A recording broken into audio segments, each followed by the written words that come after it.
একটা জিম যে রেগুলার করুম, রেগুলার জিম করতে তো ভিতরে একটা মোটিভেশন লাগবে। জিমের কোনো মোটিভেশনই নাই বেটা। 2 দিন পর পর ভর্তি হই আর মনে করো আয় পড়ি, ভর্তি আর আয় পড়ি। এমনি করলে বেটা জিম হয়? আর এমনি করলে বডি হইব?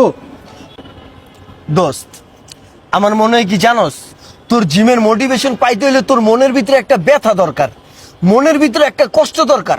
তুই যদি একটা কষ্ট পাই যাস না, ওই জিততেই তুই জিম করতে পারবি, বুঝছস? তোর জিমের মোটিভেশন এমনি আয়া পড়বো।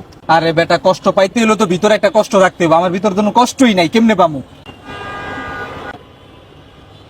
দোস্ত, এই যে তানহা আছে না, আমি ওরা অনেক আগের থেকেই চিনি। তুই এখন যে ওরা প্রপোজ কর, আমি জানি শিওরটি হয় তোরে না করে দিব। আর হয় তোরে না করে দিলে এই যে মনে একটা ব্যথা, এই যে একটা কষ্ট পাবি, এই কষ্ট থেকে তোর জিমের মোটিভেশন এমনিতেই বাইরে যাবো, বুঝছিস? তাই এমনি তুই জিম করবি। কর, যা। তাহলে প্রপোজটা করে আই না? হ্যাঁ, যা। ঠিক আছে।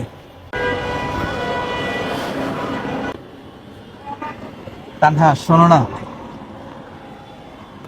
আসলে তোমাকে না অনেকদিন ধরে একটা কথা বলবো বলবো ভাবতেছিলাম, কিন্তু কথাটা না বলার সাহস পাইতেছিলাম না। তো আজকে ভাবতেছি কথাটা তোমাকে বলেই দিই। আমি না তোমাকে অনেক ভালোবাসি। I love you. শুধুমাত্র এই কথাটা শোনার জন্য আমি এতদিন ওয়েট করছি। একটা প্রপোজ করতে এতদিন টাইম লাগে? মানে মানে তুমি রাজি? আসি পেলে। Zile, zile,